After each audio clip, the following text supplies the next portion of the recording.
Hi everyone, welcome back to the Helen Olivia Virtual Workshops. My name is Lindsay, I am the lead designer here and I am going to be leading you through tonight's class. We've got a really cool class this evening. It is our spooky workshop. 'Tis the season, it's almost Halloween, so we thought we would celebrate with some really cool, funky, kind of black and green and purple flowers today. Kind of an unexpected Halloween palette. We don't always like to go so literal.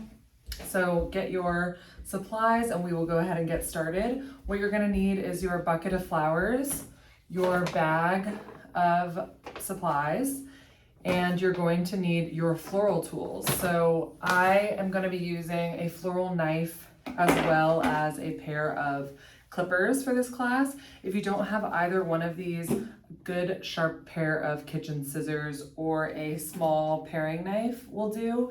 Anything with a non-serrated edge. We don't want to use a serrated edge because it damages the stems, and we want really clean, sharp, angled cuts on everything that we're putting into our arrangement for this class.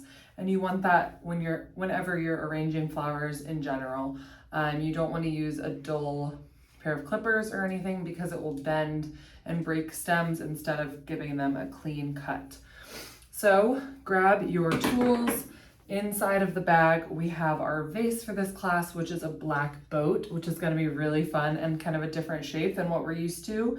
And then the other things you have in your bag are your recipe sheet per usual, which has all of the ingredients that we'll be using that are included in your cool buckets. And the last thing that you have is a piece of chicken wire. The first thing that you're going to want to do once you've gotten all your supplies laid out is fill your vase with water. I like to use water on the a little bit cooler side, but as close to room temperature as possible. And we want to leave almost an inch of space at the top, just because we want to prevent any spillage when we're arranging. So any of the stems that go in will start drinking the water. You want it high, but not too high where it's going to be displaced and spilling all over the counter. Keep a towel nearby if that's helpful for you as well. And then once you have your water in your vase, we are going to roll up our piece of chicken wire and insert that into the vase. We like to use chicken wire for all of our arrangements here, and it's a really great way to hold everything in place, especially when you have fewer ingredients or really delicate ingredients. They need something to stick onto, especially in a vessel that's wide like this.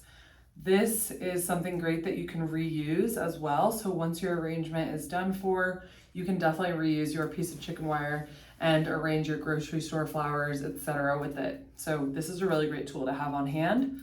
For this size vase, we are simply gonna roll this. So the two smaller, shorter edges, kind of hard to see, but we're gonna roll that up into a little cylinder. So once it's a narrow cylinder, the part that you've rolled together is gonna go down, and you can tuck those ends in a little bit if you need to, and you're just gonna place that cylinder right into your vessel. And you want to make sure that the chicken wire is about flush with the top of the vase. You don't want it sticking out too high because it won't allow all your stems to stick in there securely. So once you've gotten your chicken wire in, we are going to grab for some of our ingredients. So the first thing that we're going to do is place our ferns and our other greeneries. We have lots of cool, funky textural items in this bucket. And we're gonna place all of these things first to really get this guy greened up. We are gonna create kind of a one-sided, three-sided design. So pick one side that's gonna be your front, and then we're gonna line the back with our Aurelia leaves. So grab all your greens, umbrella fern, we've got our foxtail fern is this one. Just making sure I'm reading the correct things. We have our Aurelia leaves, which we're gonna create a backing with. And then we have our agonis foliage, which is also known as after dark, which is my favorite for anything spooky Halloween vibes. So first thing we're gonna do, let's get my umbrella fern out of the way. We are going to back this with our Aurelia. So we're gonna trim them a little bit, use that vase as a measuring tool for how long your stem needs to be. That's about right. And then I'm going to tuck these at the back of my vase. You see how they're sitting almost against the back wall of the vase. And you want to place those there so we've got, automatically, we know which side is our back and which side is the front, where we're gonna focus all the really cool stuff on. So place your 2 Aurelia, and then we are going to grab for our umbrella fern. My umbrella fern is huge. They vary a lot in size, so yours may be smaller. So I'm actually gonna split mine so I can use it a couple ways. And when you split umbrella fern, you can split it right up here. It's got a really woody stem. So for this piece, you can use it with this dark hardy stem on. It almost doesn't feel real when you're cutting umbrella fern stems. And then what I'm gonna do a lot of in this kind of arrangement is split it so I'm getting some stuff on one side and then a little accent of it on the other. I'm actually gonna split this again because it's a little too long. So I'm cutting here and here. And if you're able to split your umbrella fern, you can use it multiple ways, which is really nice. And what you can do is strip off all these little leaves. So you're gonna strip all of those little guys off, and you're gonna pretend as if they weren't there, and now you've created a new stem. So make sure you're removing any of the leaves. Do it carefully because these are kind of fragile. And then we're going to start placing the pieces of our umbrella fern. So I've got one piece, so you can pinch your umbrella fern together, carefully strip those little leaves off, and then place it on one side.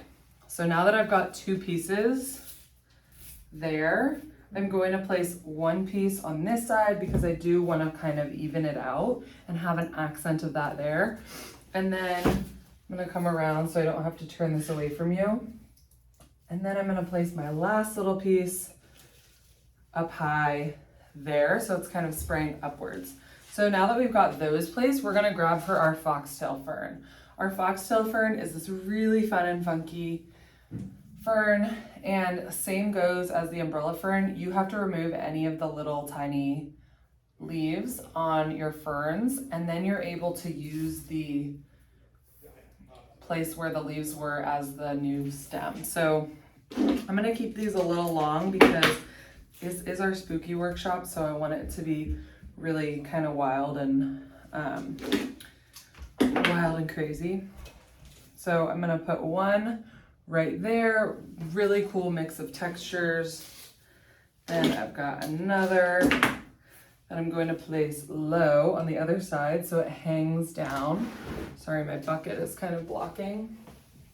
And then once that next one is placed, we are going to use our third piece, stripping off any of those little leaves, and be careful because these stems are a little pokey, but they're not too bad. And then I'm gonna go up higher with this one, really building that really cool, fun shape. So take a look at it. You know, when you're designing this, you're not looking at it from the back, so it's a little easier to kind of see what you're doing. And if you have any kind of problem child with lots of stems that won't come off, you can shave those off with your clippers and get that ready to put in the vase. So I'm gonna do another piece down here, and I've got 2 there and 2 low on that side. Cool, fun shape. So now that we've placed those, I actually think I'm gonna place my kale. So let's go ahead and get our kale in since it's nice and big. Hardier stems you always want to start with when you're arranging flowers because you don't want to be fighting more delicate stems or the chicken wire with something hardy like a kale stem. With your kale, there's a couple ways you can use it. This is kale as it comes, not reflexed. You can also reflex and bend back the leaves or even just fluff them a little bit to open it up. I like to keep it a little tighter, especially in a moody, kind of spooky arrangement like this, because the tighter it is, the darker it looks. And I want that really black kind of tone for the kale. So since we've got this cool black kale, we're gonna start placing this around. I want one piece at the base, and I know that right away. So placing in the front, still my stem is a little long. This is such a narrow vase, so you don't have to keep your stems very long because you want them to tuck right in. And then you've got two more black kale. And I'm gonna put one over on this side. And I'm gonna cut off this one leaf. It's not the prettiest. And then I've got one more, and I'm gonna spin this around so I can look at it. And I want this one to be a little longer so it can float up high there. So that is our placement for the kale. I'm actually gonna move this one out a little bit. And really with these greens and blacks, we just want to vary where we're placing them so we get a really cool mix of tones throughout. So 3 kale are placed, and now we're going to go in with our ergonis. Absolutely love this. It's kind of a cool dark black green greenery. So for something like this, you can split it into multiple pieces, especially with a vase of this size, because you don't need the stems that long. So I'm gonna split it a couple ways. Just get as much use out of this one piece as we can, so we can have accents of this everywhere. So I'm just gonna go ahead and start placing this around.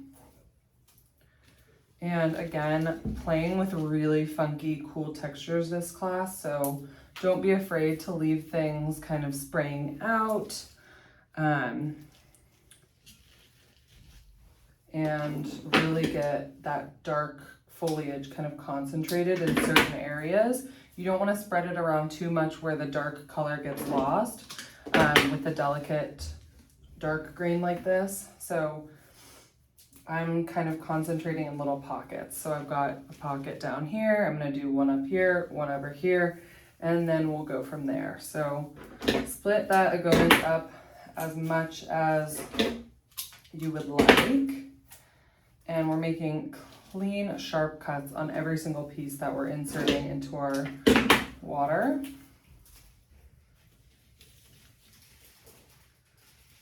So see that cool texture. Then splitting and stripping off any of the low leaves. If you're using a piece that you've cut, remove any of that lower lying leaves. They'll just end up in your water and make your arrangement not last as long. So you want to remove all of that stuff. Okay, so I've got one concentrated area there. Give this a spin so I can look at it. All right, now I've got a couple more pieces. Got a little piece, so I'm gonna go out to the front. One more out to the front. And this almost has like, not licorice, but kind of similar scent, which I actually love the smell of. Don't love the taste, but it has that kind of herbal smell. So there, and then I've got my last piece, which I'm gonna utilize wherever I feel like I need to be a little more dramatic. So right here, I'm gonna go taller.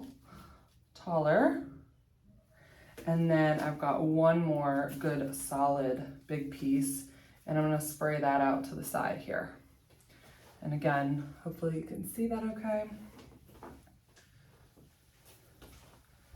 Then Going to tuck in my final little guys.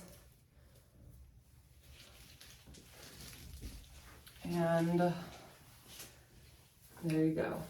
So now we are going to put in our carnations. Carnations, we've got these really cool black dyed carnations. They are not naturally this color, they are dyed. You can see how there's black kind of on the stems, and that's just how it absorbs the dye. So with carnations, they're super, super hardy, they're long lasting, and if they look squished, you can fluff them up. So just gently fluff out the petals and they'll open right up. Isn't that so cool? They look black and white, like they have a black and white filter on them. So with the carnations, I'm gonna just do a cluster because we only have a few. So I'm gonna do a little grouping of 3.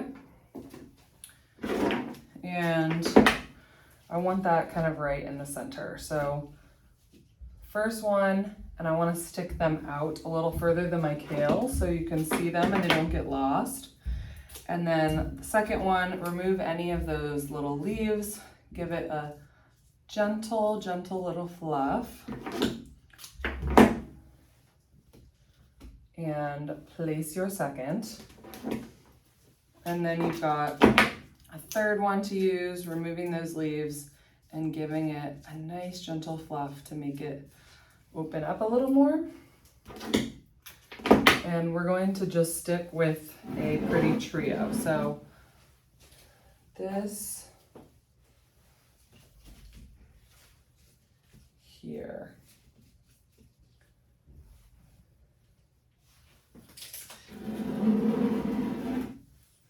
So that is my little trio of carns right there. So now that we've got those placed, let's go ahead and place our kangaroo paw.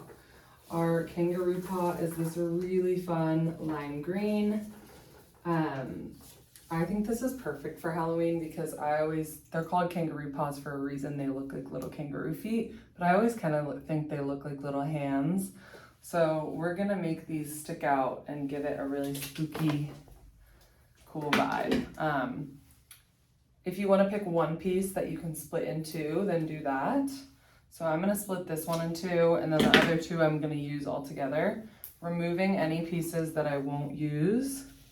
And then I'm gonna place this kangaroo paw around my arrangement. And then I'm gonna use one piece tall, leave that long. And then I've got one little guy that I can tuck in the center. And then I've got this other piece. I'm actually gonna split that one too. And utilize this up here. So, no, I'll group it together. There we go. So now we've got kind of a diagonal line of the kangaroo paw threading throughout, which makes a really modern look. And I'm gonna adjust where my foxtail ferns are because the green is getting lost in the back. So if you have to adjust anything, now is a really good time to do that. So there we go. Now the green is a little more up front. And after we've gotten our kangaroo paw in, we are going to grab our privet berry. Our privet berry is this really, oh, sorry, I always call this privet berry. This is black ligustrum. So this is ligustrum berry. Really pretty black color, really dark navy, so it leans kind of black.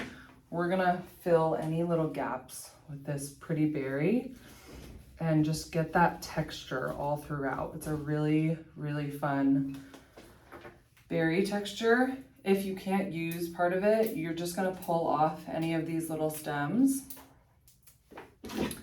And then we're going to disperse this berry all around. And you want everything to be sticking out so you really can see the texture, like that.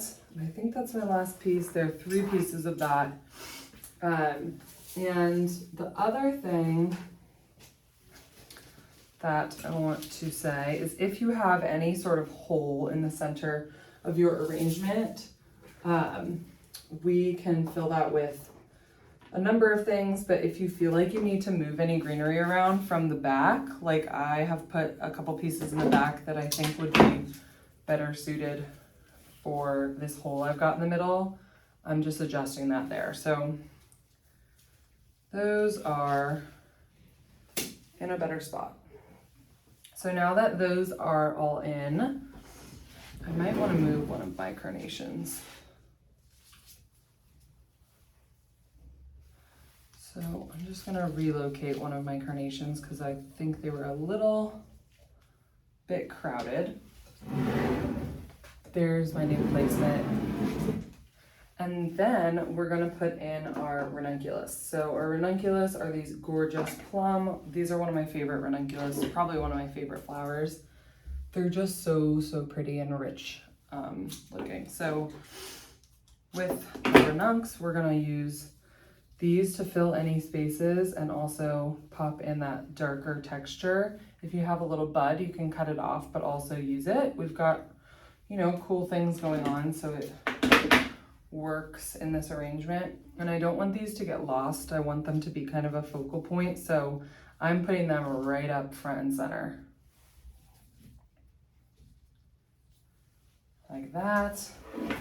And then we're going to go in with our millet and green millet. So we've got, I don't know if this is listed. Oh, sorry, yeah. So it says purple millet and green millet. They're just not next to each other. This is our green millet. This is our purple millet, which is actually like a dark brown, almost black. So we are going to use these now. Since we're doing cool and textural things, you can leave these on or pull them off. I'm going to pull off any of the pieces that are low. And then we're going to group these guys together. So I'm going to do a green, keep those stems kind of long so you can, so they don't get lost in there. Green. And then I've got one more green, so I'm going to put it over here on this side with this kale. I want like a touch of green and a touch of the purple on both sides. So I'm going to turn this around again and place that purple millet up with this agonis to really emphasize the darkness of that foliage. And I'm going to do a grouping of two there. And then we've got our last one. And I'm going to put it over here, but tall. So there. And then it accents the darkness of this, and it sits well with the ligustrum berry. And then once we've got those in, we have our anthurium, which are really cool, fun, tropical element. And we're gonna pop these in for a little accent in this dark area here. And then we're gonna add the last thing, which will be our black billy balls. So let's go ahead and add our anthurium. I need to look at it to find a space for it. And again, these are really cool flowers, so I want them to not get lost. So I want them to be kind of a little focal point, or at least having a little bit of a moment. So I'm gonna go one there, and then I'm gonna go one right above it with a longer stem, like that. And again, your chicken wire is holding everything in nice and tight. And you can adjust anything that you need.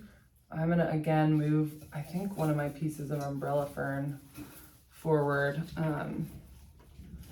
just because I want the accents of green to really show through. Got one more piece that I want to move, and just give it a fresh cut before you insert it into your vase. There. That, and then the last thing we're adding are our billy balls. Oops, something is not in the vase. The anthurium is not in the vase. There we go. So now that our anthurium are in, we're gonna add our last little billy balls and then we are all done. So I'm keeping these long. I like the texture of them, so I want them to really float out and give a more three-dimensional vibe. So, and with anything like this, you don't want to put two of them right next to each other at the same height because these really look like little antennae. So I'm putting two over here on this side. And then I'm going to put one right in between my anthurium and kale. Cut a little shorter, like that.